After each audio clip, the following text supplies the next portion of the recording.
So no one is coming to help you. So, I mean, I guess the caveat to that, if I'm using the proper term there, is to ask yourself, should you go to help other people?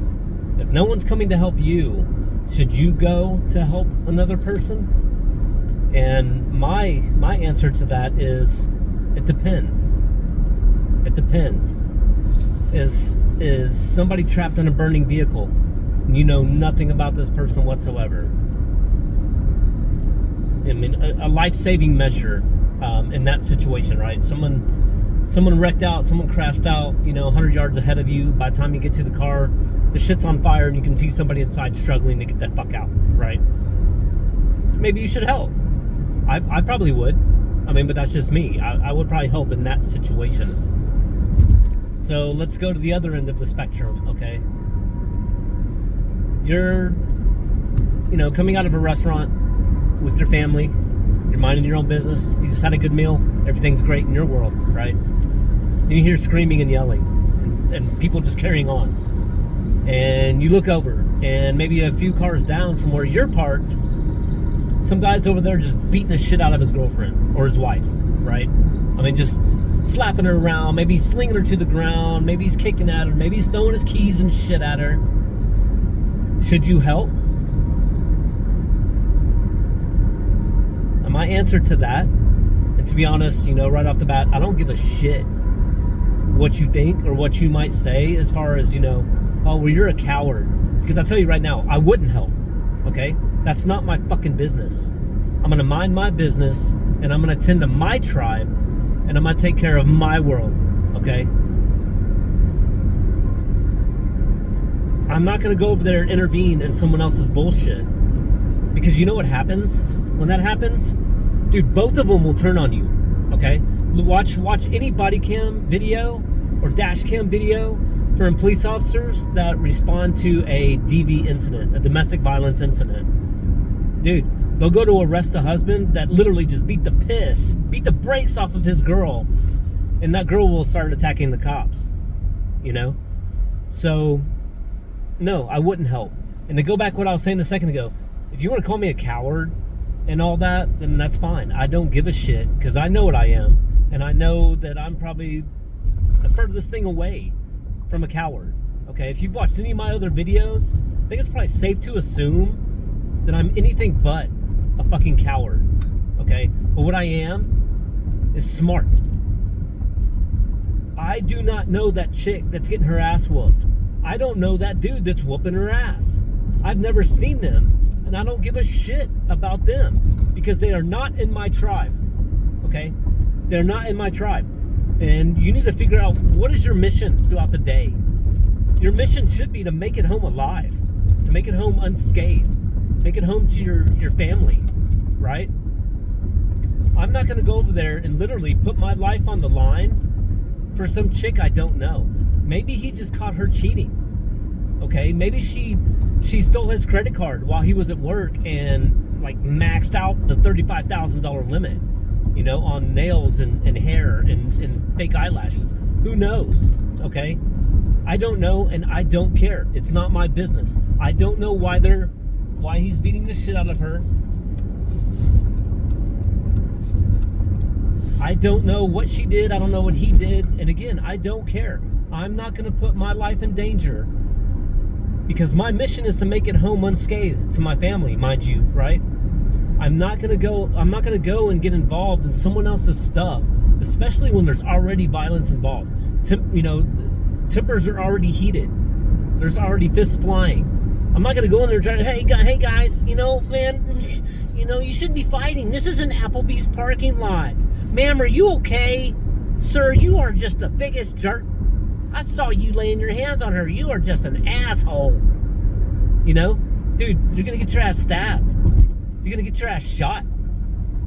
Don't enter into other people's shit because those people wouldn't come to help you. I guarantee you, those people would not come to help you. And it's sad. It's sad. Do I want things that way? Absolutely not. I want a high trust society. I want it to where people are helping other people any way that they can. But I also want to where when those people come to help you, they don't get up doing it. okay? They're not like recently, maybe, I don't know, a month ago, 2 months ago. I don't know. My memory is jacked, okay? So we'll say 2 months ago, dude, there was some EMT or a paramedic that was helping like some homeless lady. And I think she was like ODing on fentanyl or some shit like that. And he brought her into the back of the ambulance. And I'm assuming, and this is an assumption, okay? You can go check the news story. This is just an assumption, but I'm assuming he hit her with some Narcan, okay? And it brought her out of that opiate reaction, you know, the fentanyl fuckery, okay? But when she popped out of it, you know, she pulled out a knife and shanked him. And he died. He died, bro. He didn't just like, you know, damn, why? You know, dang, you know, where's the Band-Aid? No, bro, she killed him. And all he was trying to do was help her. And granted, you know, it's a little bit different because he's doing his job. It doesn't matter, okay? So yes, I want a society where everybody can help somebody. But I want a society where everybody's willing to help somebody without fear of getting shanked in the neck by some cracked out homeless chick. You know, or somebody who's stranded on the side of the road with a flat tire. Yo, I mean, call roadside assistance. Call a family member. Call a friend. Shit, if you don't know who else to call, then call 911. You know, you can call 911 and say, I apologize, this is a non-emergency, but I don't know the non-emergency number for my locality. Okay? I don't know what agency to contact from where I am. I'm on the side of this road, I've got a flat tire, I need some fucking help. Can you help me? If they'll help you, they'll help you. If not, they'll probably direct you to somebody that can help you, okay? So people have means, people have ways. Nobody's phone dies, okay? And I'll tell you what, if somebody comes up to you and says, hey, can I borrow your phone? Well, hey, bro, where's your phone? Huh? I'm responsible enough to have my phone. Where's your phone, bro? Well, my phone's dead. So you can't charge the bitch? Is that my fault? Is it my fault that your phone won't charge? Or that it's not charged? Huh? You sitting over there, you know, probably Pornhubbing, you know, gooning out for 3 hours and killed your battery. And now you want to walk up to me and ask me for my phone? Because your shit? Did y'all ever hear the saying that your lack of planning does not constitute my emergency? Dude, 100%. I abide by that. Your lack of planning, your fucked upness, your dipshittery isn't my emergency, bro. It's not. Sorry. You know, take it up with the man upstairs or the man downstairs, whoever you're freaking worshiping, you freak. It's not my problem. No one's coming to help you. You've got to help yourself. You've got to be your own first responder. And being that you've got to help yourself, my apologies, guys, I'm driving. If you're willing to help yourself, either monetarily or vehicle maintenance or time, you know, you don't run late because you have good time management. You're not running out of money because you got good money management. Your phone's not freaking dying because you've got a charger, you know, or you've got a battery pack if your phone's prone to dying like that. You're going to do whatever it takes, right, to help yourself.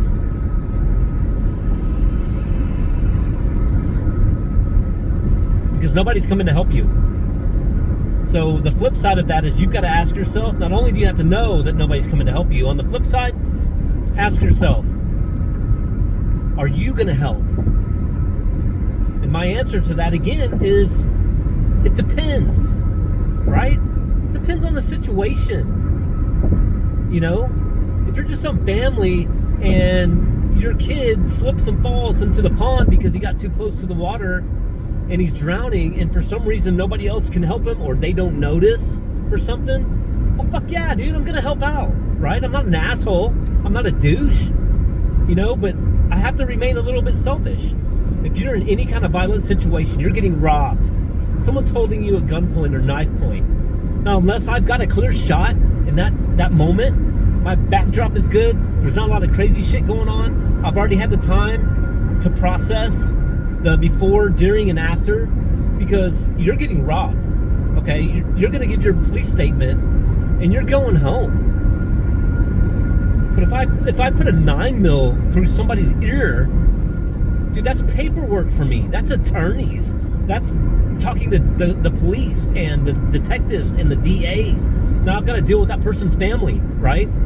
Because, yeah, they're out here being a piece of shit, robbing people at ATMs, but the family's not going to say that. When have you ever seen a news interview where the reporter walks up and they're like, so, your son got killed, is it true? Did he kick somebody's front door in at 2 o'clock in the morning?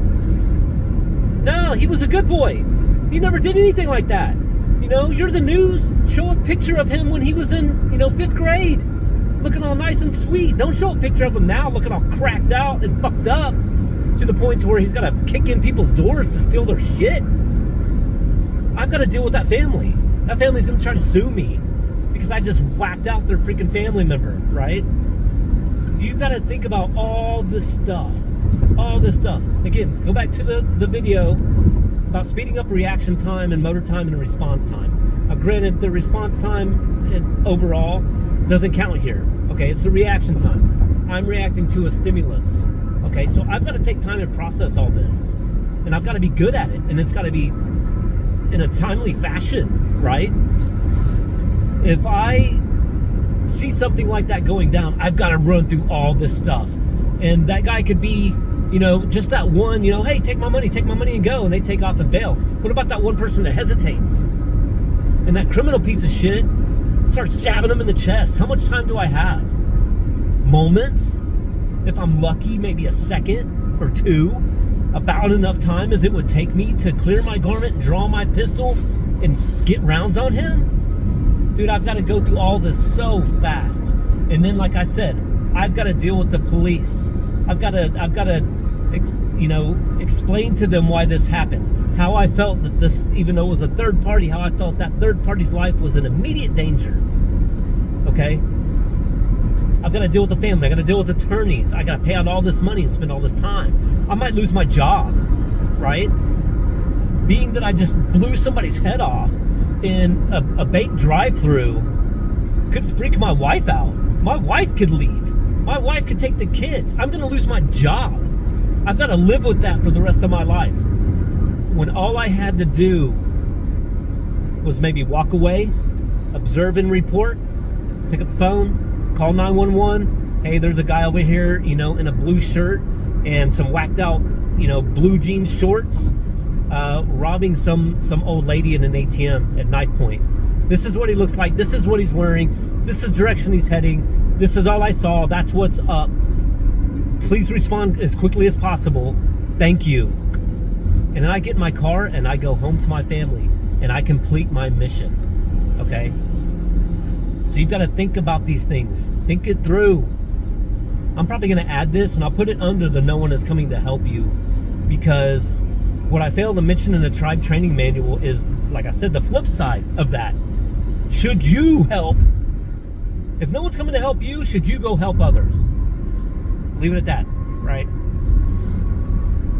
So I'm sure this is getting pretty lengthy. I've got a lengthy drive to work, so this helps.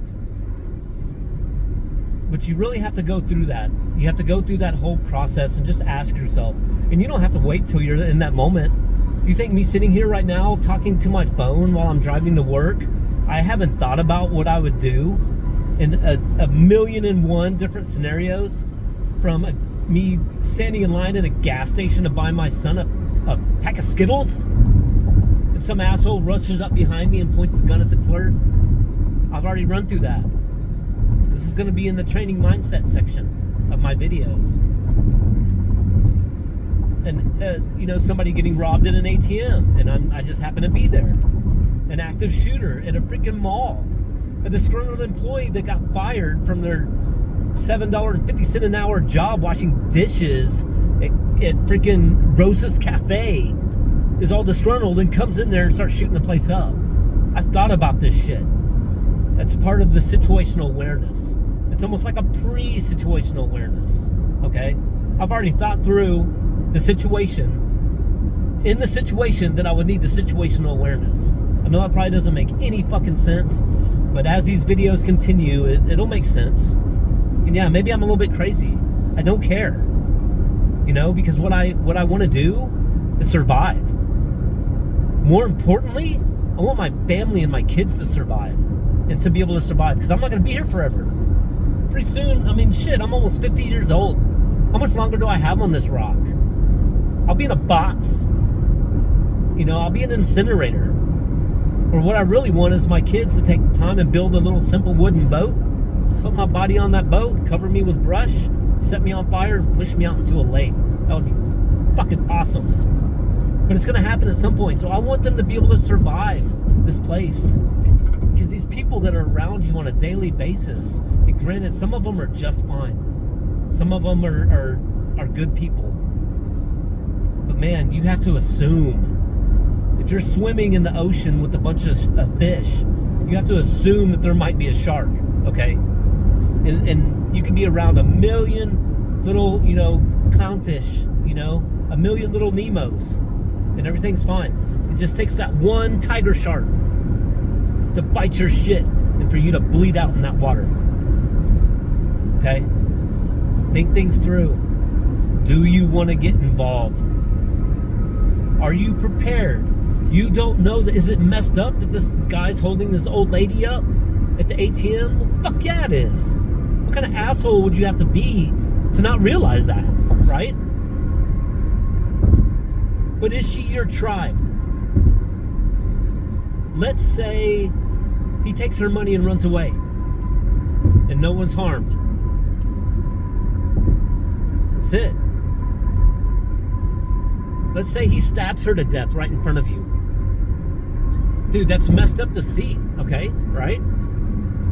But dude, is it worth you going to prison for 15, 20 years because you have a shitty attorney, or maybe the DA and the prosecuting attorney was just a little bit better, or had a better relationship with the judge, or, signed the judge's family up, or, his wife up for the wine of the month and signed him up for cigar of the month.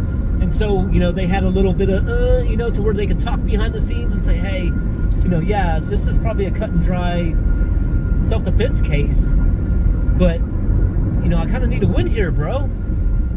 Can you help me out? And that's how the justice system works. I'm not going to go into that in this video. I will, however, go into that in future videos. You cannot rely on that justice system. Just like there being bad people that you have to assume that are constantly around you, you have to assume that if you ever have to go to court for something self-defense related, that you're going to get bit the fuck over. Okay? Is all that worth someone that you don't know? Is it? It's messed up. Okay? It's terrible. It's horrific. We shouldn't have to live like that. I shouldn't even have to carry a gun every day to begin with. I shouldn't. Right? It's a fucked up world we're living in, people. You've got to pick your battles. Pick your battles. Know the consequences. Do not be one of those low impulse control assholes that are like, oh shit, I'll blast this. Dude, yeah, you're going to blast them, and maybe that old lady's fine, but she's going home, bro. Not only is she going home, she's going home with the money that the crackhead was trying to steal. She's going to be fine. Maybe she's going to be a little bit fucked up in the head because she just saw somebody take a round to the side of the face, right, inches from her face. But she's going to get over that. She's alive. She's healthy. She's still got her money, right? She went home. She's sleeping in her bed. You, on the other hand, you might not be so lucky. So you've got to think about two things here, okay? The consequences of you getting involved in someone else's bullshit, and one of those people putting holes in you, popping rounds off into you, or stabbing you, or running you over with their car. Or maybe you don't see that even though these two are out in the parking lot, they left their table early because they were bitching at each other. But now you're getting involved, and now this guy's brother and his 4 friends are walking out of the restaurant and seeing you confronting him. Now it's a whole nother ball game, bro, right? The dynamics can change in a heartbeat. Know your battles. A, that person that you're helping could F you up. Okay? B, the person that you help is going to be just fine. But now you've been put in a situation to where now you've got to talk to the detectives. You've got to hire an attorney. You've got to deal with all this. You could lose your family. You could lose your money. You could lose your job. Lose your house, your car, everything. All your savings. Everything. For someone you don't know. Let me repeat that. Someone you don't know. They're not in your tribe. If that's my wife getting robbed at that ATM, yeah, dude, that's a wrap for you. I'm probably going to blow your candle out. Okay? Happy birthday. If it's one of my kids, if it's my daughter whose boyfriend's beating her ass outside that restaurant, well, absolutely, dude. The dude's going to one of three places, right? He's going to go see a dentist, he's going to go to the ER, or he's going to go see the ground. But if you don't know these people, see, those are things worth fighting for. Pick your battles. Is it worth fighting for? Is this a tribe member? Is this someone you care about? Is the outcome of this situation gonna help everyone's lives or destroy everyone's lives? Well, guess what? If it destroys my life because I had to do that to somebody that was robbing my wife at an ATM, I don't give a shit. She's my tribe. I'm gonna do it. I'm probably not gonna think too much about it because she's a tribe member. I'm gonna do it. Is this somebody I don't know? Hey, my tribe's still fine. And I know that sounds selfish, but it is what it is. Go back and rewind and listen to it again. Either you're going to get fucked up or the justice system's going to fuck you up. Anyways, that's enough for me today. That's enough of my rant. I don't even know what got me started on that rant. Probably some YouTube video I was watching that got me thinking about it. But then it made me think about the section of the tribe manual I'm going to go over. No one is coming to help you. So stay tuned for that, because that's a good one. It's sad. I mean, it's a sad world we live in when people choose likes and follows on a social media platform versus your life and the life of your family. Okay, but we're going to cover all that. But again, my name is Ryan. Thanks for tuning in. Thanks for listening to my rant. Yeah, stay tuned for No One's Coming to Help You. It's going to be one of the videos in the Unconventional Mindset series. And I hope everyone's doing great. Stay prepared. Keep that unconventional mindset. And take care of your tribe. We'll see you next time.